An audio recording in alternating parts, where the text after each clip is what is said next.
Welcome, everyone. It's a wrap with Rap. I am your host, Ron Rappaport. Before we start, I would like to thank all of our listeners, sponsors, and supporters that have helped to make this podcast so successful.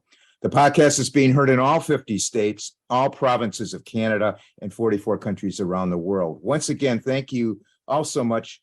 And if you would please share the podcast with your friends and family, that would be so much appreciated. This podcast features people who have overcome life's challenges and adversities, people who can inspire, motivate, and educate us on an assortment of topics. My guest today is Susan De Lorenzo. Susan is an author, speaker, and certified transformational life coach, specializing in helping those recovering from setbacks such as cancer, divorce, and job loss, aka gifts in disguise, using proven techniques for success. After more than 20 years in the financial industry, Susan answered a deep calling to reach others with a message that a healthy, fulfilling life is not just for the few.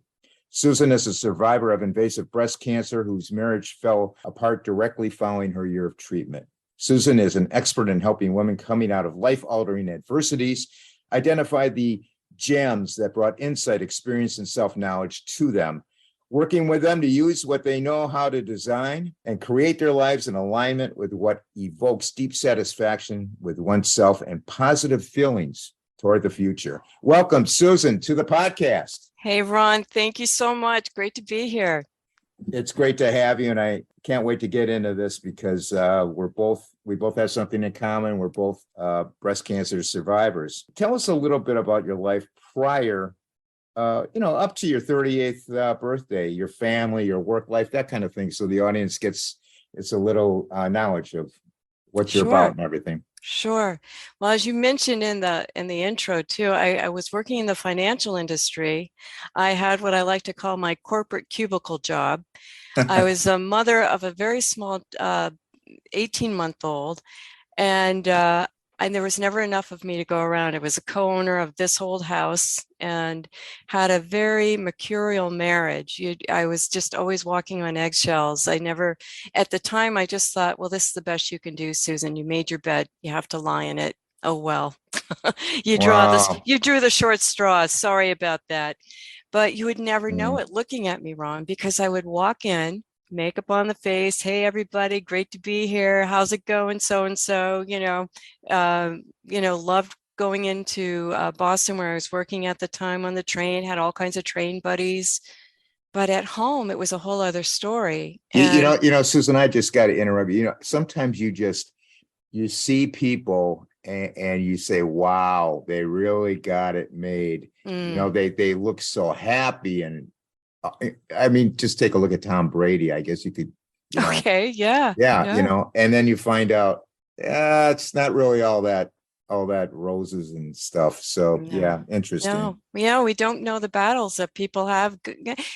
Maybe challenge. Okay. But we put on a good face. We have our game face, right? Right. And then we take it off when we get home and we deal with what we got to deal with. Yeah. Yeah. So I was very stressed, and me time for me was, I was just last on the list. So like even getting to that mammogram that set off everything was like me time because I had to go. I had a mother who was a breast cancer survivor. And it turns out when I was diagnosed at age 38, I was the same age as she was. And we both lost the same breast, the right breast. So it was like mother, like daughter.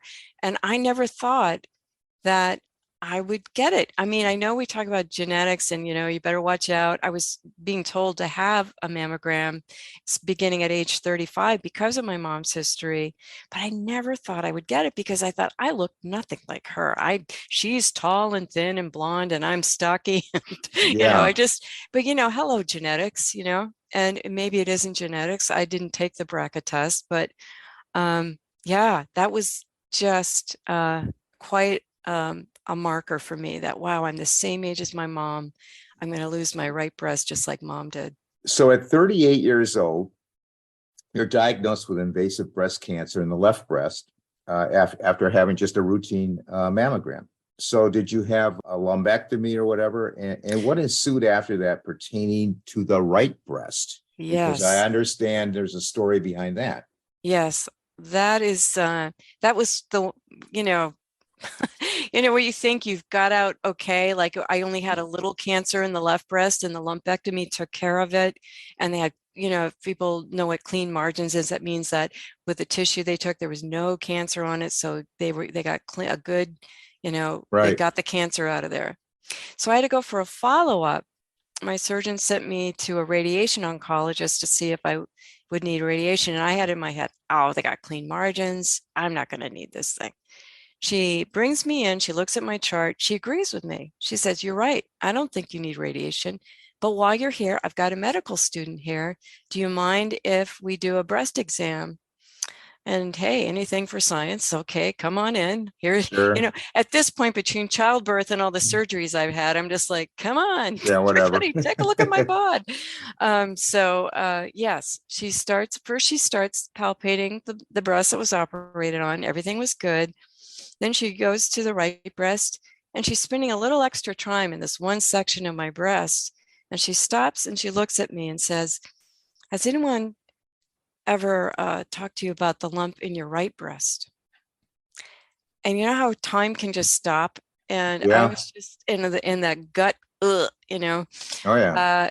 uh, and being the busy working mom that thought I had to hold up the whole world, I'm like, I don't have time for this. There was actually a book out at the time that this all happened called Breast Cancer. Let me check my schedule. I thought, oh man, what a great book title that is. Um, and so, yeah, I even put off having this next biopsy. I was like, I'm going to my high school reunion and then I'm going to the beach with my family. So you're going to have to wait a few weeks. And I only would believe because the first one was just almost like stage 0 cancer. It was just Right. early stages. So the next one, I was just like, oh, it's just going to be for sure the same as the other one. I Well, could not. Yeah. Susan, let me ask you, did they do a mammogram on that right breast? Yeah. It wasn't And, caught. and they didn't find any. They And this didn't and this find was it. this was like a student doctor? No, this was a top-notch Dana-Farber radiation oncologist. No, no, And the one who caught it, the one who was palpitating. yes, this is the one. Oh, Yeah, the student was in the room, but she was the okay. one who said, "Hey, lady, has anybody talked to you about the lump in your right breast?" Wow. Yeah. So she found it. She saved my life because I could have just gone like, "Whoa, I just had a little cancer. Oh well, And that's how I walked away. It didn't make me change my life, Ron. It wasn't like, "Oh, I better be careful. I just almost got cancer." You know, it was Yeah. almost like, "Okay, we tried to shake you with just a little cancer. Let's just dope slap you with." You know, I'm doing like the universe kind of thing, like you're Yeah. a little devil's advocate there, but yeah, I really that snapped me awake. That snapped me awake. Well, that's when you have to start thinking divine intervention, she Yes. just was there at the right time, Yes, you know. I do believe that, Ron. Yeah. Yeah. So after treatment is completed 1 year and then undergoing, you had reconstructive surgery, right? Yeah, once I was done with treatment, I waited. I pretty much walked around with, a prosthesis for like 15 months. And it's a really, I don't know what the demoralizing moment where you take this prosthesis out of this special bra and you can fool yourself while you're walking around in it, but it's still warm in your hand and you're directed to wash it and put it in a box every night. And there's just something that you relive. I did every night. So by the time I was so ready to have that surgery, by the time it came around, and it was a very tough surgery. It was like a 5-hour surgery called tram flap, where they take belly fat and muscle, belly fat and muscle, and they tunnel it up to make a mound for a breast. And I actually call it belly boob. And when I went to the cosmetic surgeon, he was a great guy, but the nurse is in the room. He Let me break away for a moment to tell you about a 304-page doctor written and approved guide on how to manage most health situations when help is not on the way or while you are waiting for it to arrive. If you want to see what happens when things go south, all you have to do is look at Venezuela. No electricity, no running water, no law, no antibiotics, no painkillers, no anesthetics, no insulin, and other important things. But if you want to find out how you can still manage in a situation like that, you must also look to Venezuela and learn the ingenious ways they developed to cope. The guide was written by a team of 3 people: Dr. Mabel Nieves, who is still working as a frontline doctor in Caracas; Dr. Rodrigo Alterio, who lived and treated isolated communities deep in the Amazon jungle, where there are no doctors or pharmacies for thousands of miles, and is currently practicing surgery at the University of Texas Southwestern Medical Center in Dallas; and Claude Davis, a survival and natural remedies expert. Together, they created something unique, a practical guide when there is no doctor, pharmacy, or hospital. Dr. Nieves is known for developing new ingenious methods of treating patients after Venezuela's economy collapsed and hospital and pharmacies ran out of medicine, supplies, electricity, and running water. The methods she developed and pioneered are now studied and applied in conflict zones all over the world.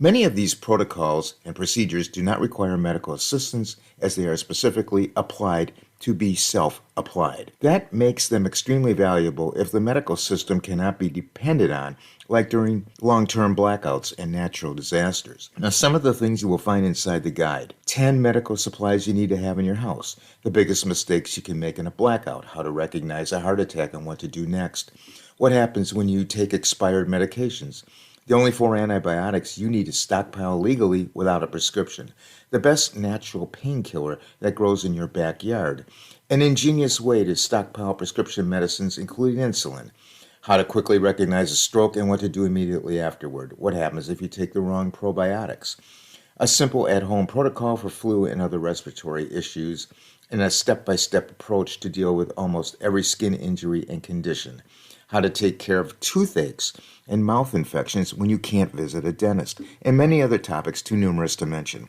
The guide would make an excellent gift and can be purchased by clicking the link in the podcast notes under Sponsor, which will have in-depth information about the guide. The guide sells for the incredibly low price of $37 for the digital version and $37 plus $9.99 shipping and handling for the physical copy. And for a limited time, there are 2 additional gifts in store for you, all still free of charge for now. Also, a 60-day money-back guarantee is offered if you are not completely satisfied with your purchase. Once again, click the link in the podcast notes under Sponsor. Grabs my post-baby belly and says, "I think we have enough to work with here." And I was like, hey, I knew that would come in handy one day. Yeah. It's amazing hearing your story, and I've gone through the process myself. But people who never had cancer, they really don't realize what you have to go through. It's not just one of those slam bam, like a knee replacement or something like that. It's you're out and on your way. It's involved.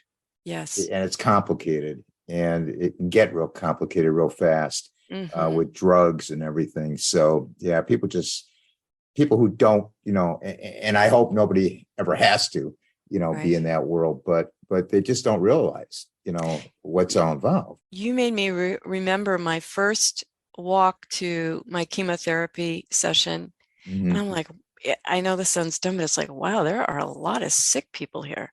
Yeah. Because I still felt fine, Ron. I mean, I I had too. this diagnosis, but I'm walking in and there are these just war-weary looking people that are getting their umpteenth infusion. And I'm like, hey, it's day 1. Hi, everybody. And boy, wasn't the smile wiped off of my face by the end of the first infusion. Well, I mean, just my first chemo, it was almost like I was packed for a picnic. I had a whole duffel bag full of mittens that I froze for my hands, for my feet, so I didn't get neuropathy. I put ice in my mouth the whole time I was getting the infusion, so I wouldn't get sores there. Loaded up with a blanket and water. I mean, it was crazy. you know. You must have done a lot of reading, or I somebody did. really prepped you. Yeah. Yeah, you have to be your own advocate on that, Hmm. believe me. So anyway, that time period, there is a divorce, and what I read is the divorce rate, national average, is 50% for cancer patients. What are your thoughts on that, and Yeah. why is that? You know, what do you think? What do you think's in? Is it just the caretaker poops out, or what's your thoughts on that? It's actually higher than the national average. Divorce after cancer is actually higher. And I can tell you in my own way, everything, when the boat's not rocking too hard, people can cope. Yeah, But you're really just revealing, I think, what's behind when things aren't so well. It's almost like that phrase, you find out who your friends are yeah, right. when you're down and out. Oh yeah, Well, I think that's true for a marriage too. And I already knew I had picked a tough one. I already knew that I was walking on eggshells, that I had a really challenging marriage. And it wasn't that this man wasn't funny and irreverent and, really as a friend part of it. But the part of him that was very difficult was um, depression. Depression, and I grew up with it. My mom had depression, and it was an unconscious thing where you're like, hey, I know how to do this. I'm just going to fit my peg right there and there. Look at that. I know how to, protect myself or stay on the approval chart and dodge it when he's got that dark mood on his face. And yeah, it was not intentional, but it was natural. And it was just when I was out of cancer treatment, I was just getting a little hair on my head. And he had said something, Dana-Farber, where I was treated in Boston, had a great program for couples going through cancer. And so mm, both of us go and we're talking about, and it's great because my husband had to take care of our little boy who was not even 2, and go to work just like always, and take extra responsibility for the house and me. So it's a lot on a partner yeah, anyway. And to yeah. have somebody who's already beleaguered and has his own personal challenges, boy, I bet he just wanted to run screaming, but he brought me to every infusion. He really did the best he could until he couldn't do it anymore. And yeah, in the big picture, he did me the biggest favor of my life, by Yeah. cutting it loose. Did you get ghosted by anybody for friends? Yeah, and you and I were talking a little bit about my writing a book, and one of the chapters in the book is called "Loved Ones Can Disappoint," and strangers can delight. Yeah, So yeah, and it's really my take on this is they just don't know what to do with you. They don't know what to do, how to be, and and again, it can be that nobody loves you when you're down and out thing, but um, I think there's just an ineptitude and a nervousness, and almost like it's contagious sometimes. hmm, yeah. Because I found that, who you think would step up to the plate, they're Oh, yeah. gone, and Yeah. who you never thought would come out of the woodwork, there they are, and you go, Yes. wow, what the heck is going on? Right. But And so what's the blessing there, right? Is to yeah, say, wow, it all balanced out. Not how I expected it, man. yeah, exactly. But yeah, for sure. Susan, what led you to pursuing life coaching from the financial industry you were in? I was so bored at my job, but I was so afraid to leave it, especially as a single mom. So it was really being laid off that was like, okay, I can go back and try to recreate and be the administrative assistant in marketing that I have always been these last 20 years, or I can see what else is out there. And it wasn't like I jumped right to life coaching. I actually was trying to get into holistic food marketing or holistic treatment markets. Through my cancer treatment, I really changed the way I ate. how I exercised. I eliminated sugar. I did things that I knew were going to help me moving forward. So I was enthusiastic about that. But it wasn't panning out for me. And I ended up contacting a group out in California, the American Holistic Health Association, like, hey, can you guys give me East Coast names that I can contact? And they're like, no, we really can't. But how about if you write an article for us? And I had never, I wrote at work sometimes, but this was cool. I was like writing about the emotional freedom technique, EFT or tapping, and how I used it to get rid of my addiction to sugar. And so I wrote this article and they liked it. And I was like, wow, I'd like to do that again. And then I saw an ad on Facebook. I had to think, Ron. Yeah, I saw an ad on Facebook and it was like, would you like to be a speaker, a teacher, a coach? And I said, click, yes. And it was a group that Mary Morrissey, a lot of people know her in the transformational industry. But I clicked on this ad and then I ended up meeting with one of the counselors and she asked me a bunch of questions. And the next thing you know, my knees are knocking and I want to throw up. And I've just given her my credit card and I'm going to be being trained as a life coach. Yeah. And it was a horrible moment. And then I sat down, my knees stopped, and I said, I just did the right thing. And it took, I don't know if I hadn't have done that, I don't know what I'd be doing today. You had a gut feeling it was the right thing.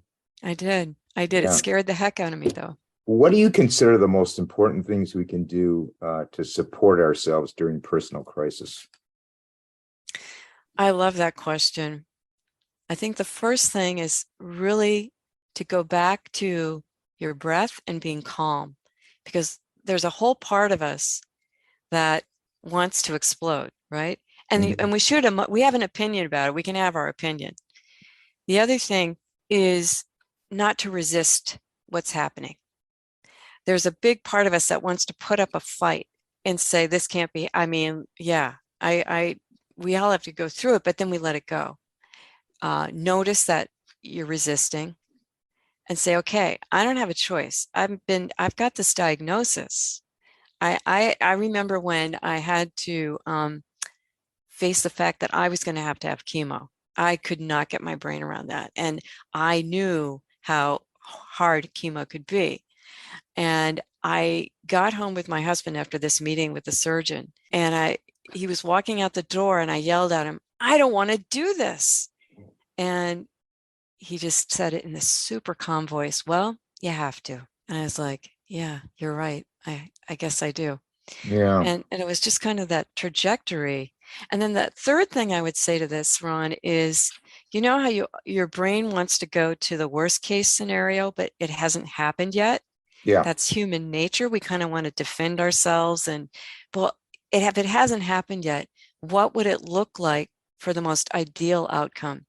How about if we could, acknowledge, okay, neither of these has happened. Where do I want to put my focus? I want to put my focus on the ideal outcome. And this other one is still going to wave at me and say, you should be afraid. Look at that statistic. Well, we're not a statistic, right? We're individuals on a journey, and our mindset means everything. Yeah, it is the mindset. And I always tell myself, because I'm going through some stuff now with, collateral damage from the surgery and that. It's one day at a time. Yeah. You got to who are you going to be on that day? Who do you need to be like today? Right. And when you wake up tomorrow? Right. Yeah. You can't give up, and you have to stay positive. Yeah. And if you don't, you're going to go down a rabbit hole real fast. Yeah. And boy, once you do, it spirals. It's like that, a snowball that turns into an avalanche. I think I'm glad you understand that. The other thing I bring up to people, and you don't have to give it a special name, but is just to acknowledge a higher power and pull in divinity and say, I can talk to this divine power. I can call upon it for strength. I look at the magic of life and the funny synchronicities in life.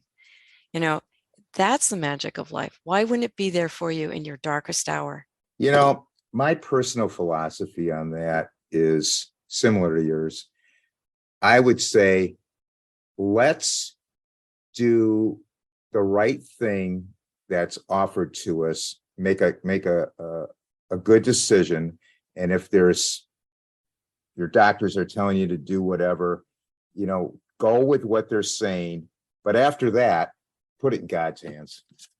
Yeah. You know what I mean? You did everything you could to get a good outcome. Whatever you're doing in life, do the right thing.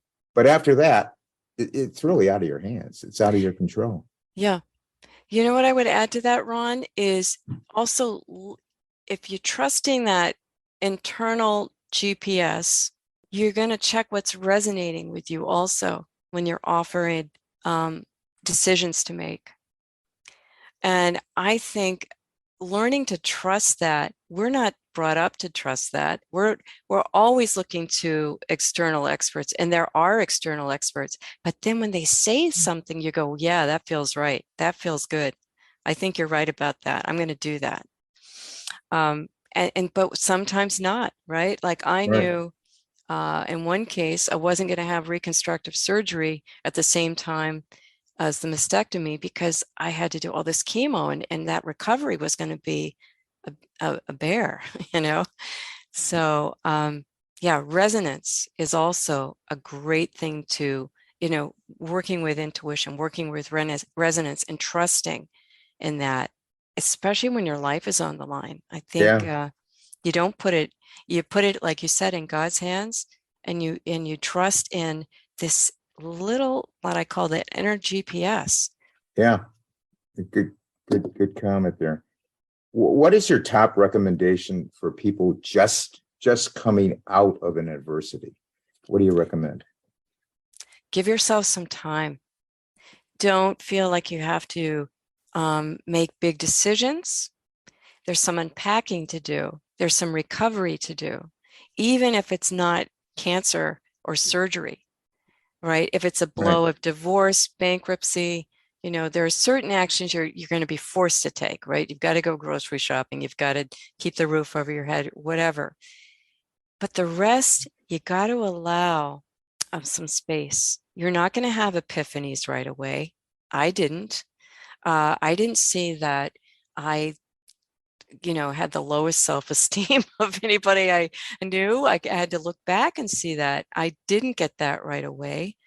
So there's some reflection that needs to happen. First, there's decompression, and then there's reflection. And I think a journal is an awesome tool at this point. I wanted to write a book called I Can't Believe This All Just Happened to Me, after cancer, divorce, and then falling in love again. So, give yourself the time, give yourself the space. And that's a great time to pull in a therapist or somebody you can talk to. So were you able to find anything positive coming out of the cancer and the divorce? Yes, not right away. But the interesting thing, Ron, was that, when you've been through cancer, divorce doesn't seem as scary.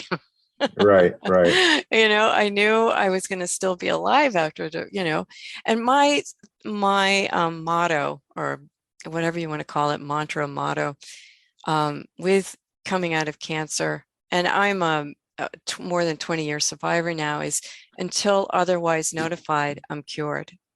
I don't like the words remission. I think that's like waiting for another shoe to drop. And I can't live my whole life like that, because I can't. That would just be like a punch to the gut every day, thinking, oh God, is it going to come back? And is it a possibility? Yeah, it's a possibility. I could get hit by a bus too, but I'm not going to run around thinking that way. Right.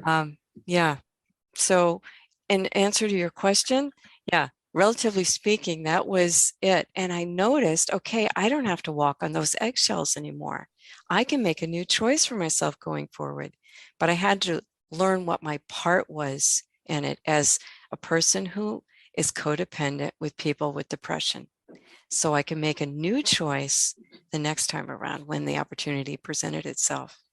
Now, in your life coaching practices, and what have you found to be the most prominent struggles your clients work to overcome after adversity? I think it's believing that they could actually create something new and more. A lot of people try to recreate what they used to have. And this is who I am. How can I make my life look like that again? And that's where I love, first of all, I don't accept when we're talking about adversity, I don't want somebody right after an adversity to come to me as a life coach. I like a little bit of space so that they have that reflection time and they can tell me what they would really love. Like if I could wave a magic wand, what would you love your life to look like? Do you really want the same thing you just had? Or would you love to do different work in the world? How is your health? Do you love how your health is? How about your relationship? How's your time and money freedom? Are you feeling good about that? There's got to be something. And the idea is you're a different person now. You're not the same person that walked into that adversity. And, adversity makes us like cough up courage, right? Oh, We yeah. don't want to be, but it's like it's forced on you. You're either going to fall into like a little ball and melt, or you're going to have to stand there and face what's coming at you. And what if we did that in building a dream and not shying away from all the discomfort of doing something we've never done before? What if we took that thing what we were forced to do and said, okay, that's my new tool now. I got this. I don't love feeling uncomfortable, but what if I got used to feeling uncomfortable in the interest of growth, in the interest of having that shiny thing I say I want? You ever look back at all the stuff you've been through and go, how the heck did I ever do all that? Yeah, it makes me really, I guess you can say proud, but love that person. Love her so much for what she didn't know, but what she was willing to learn, what she was willing to overcome. And you know that phrase, I'm sure you do, that make your mess your message. Yeah. It was just a natural thing for me to want to go here. I was already like in the office, in my cubicle, being a life coach, because it's not like I jumped right from breast cancer survivor to life coach. I was in that job for quite some time, but I knew a thing or two. And I was very encouraging to other people. Other women going through cancer were in my office. And I was all at the ready with my experience and my Right. encouragement. Right. You were helping. How do we focus on what's possible for us when the hurt and the replay of our adversity keeps running in the background long after the experience is over? Yeah, it's really important. And I love this simple phrase, that was then, and this is now.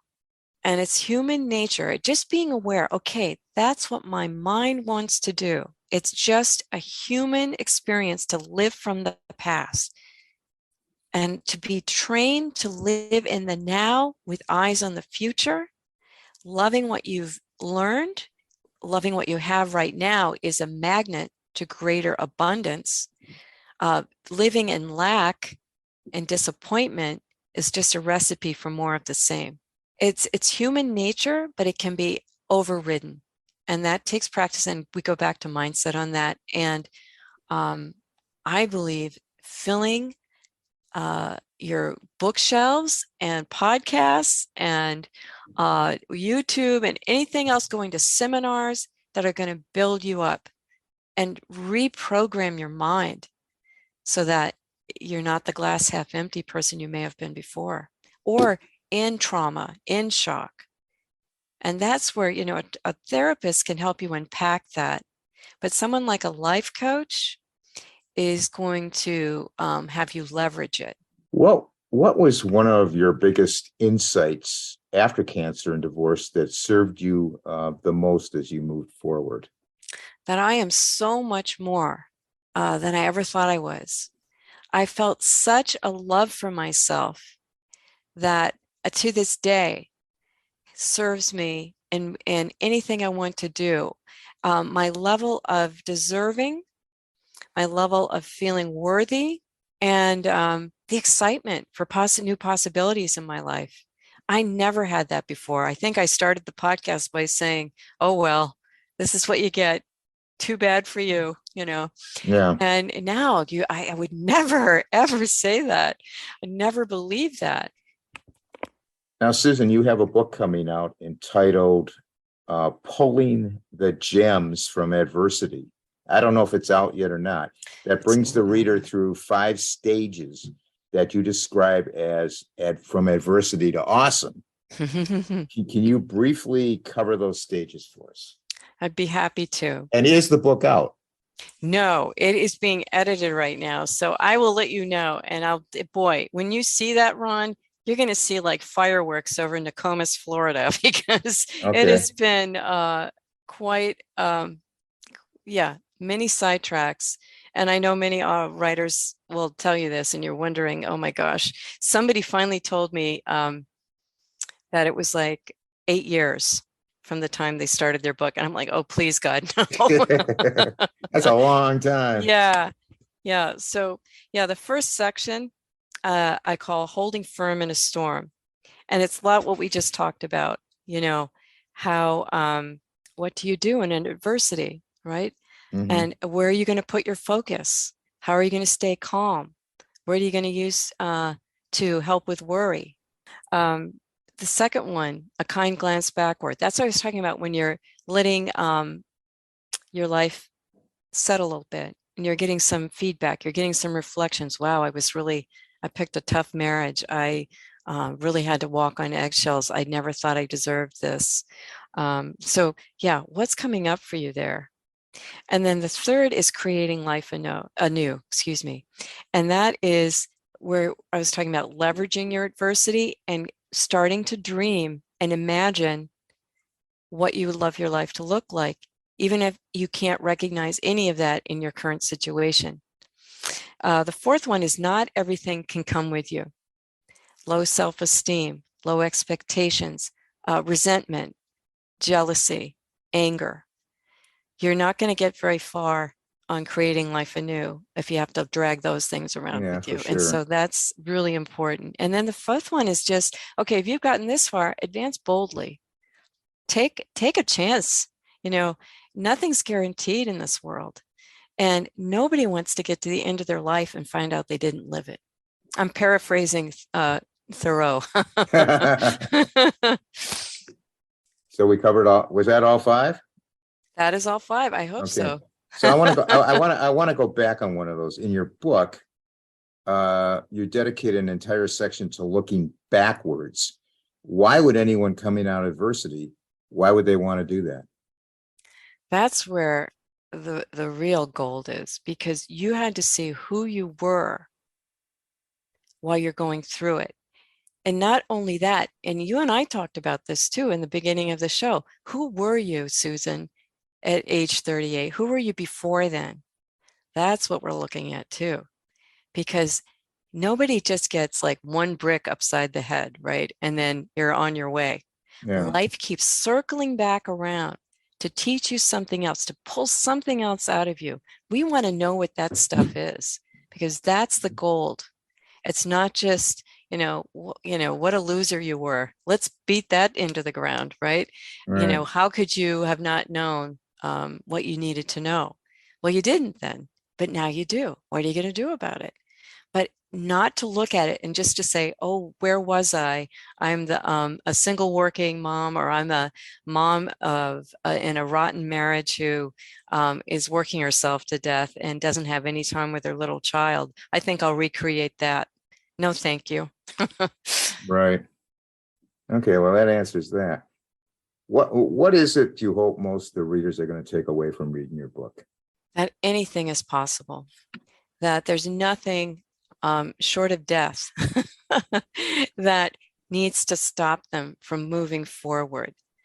Even trauma these days, there are so many great programs to help people with trauma and doing the brain work. Like I mentioned, EFT, that's a big one, EMDR, but it's trained therapy. There's so many ways that we don't have to stay stuck and we don't have to stay in our story. we create a new story, and it's based on noticing two things: longing and discontent. Those are two strong spiritual signals. Discontent really doesn't let you go. I was sitting in that desk job going, how much longer do I have to do this? As if somebody above was going to come down and say, okay, another year and we're going to let you out of here. It's not like that. And then it would be, you'd see somebody doing podcasting, right? Or public speaking or being an author. I would love to do that. Or traveling to Hawaii. I would love to go there. Notice that. That's coming from a deep part of you. Susan, how can people contact you? You can find me on my website, SusanDeLorenzo.com, SusanDeLorenzo, or on email, Susan@SusanDeLorenzo.com. I also have a Facebook page, which is Facebook.com/Dream Coach Susan. And I think those are the big ones. I'm on LinkedIn and Twitter as well. But that's where I do the most work. Okay, I'm going to put those links on the podcast notes for everybody. If you want to get a hold of Susan, I'll have her email, her website, her Facebook, her Twitter, and her LinkedIn. I want to thank you, Susan, so much for sharing your story with us and for all the important work you are doing to help people dealing with adversity issues. I wish you nothing but success with the book and your work. Suggestions for the podcast, you can email me at itsarapwithrap@gmail.com. The website is itsarapwithrap.com. We have all the episodes, sponsor spotlight, members moment, and all kinds of resources on there. Our Facebook page and group is It's a Rap with Rap. Instagram, we're on Instagram, growing very nicely. We're in the thousands of followers. It's a Rap with Rap podcast. We're on YouTube. All the episodes are on YouTube. It's a Rap with Rap, the podcast uncut. I want to thank everyone for listening. And for now, it's a wrap.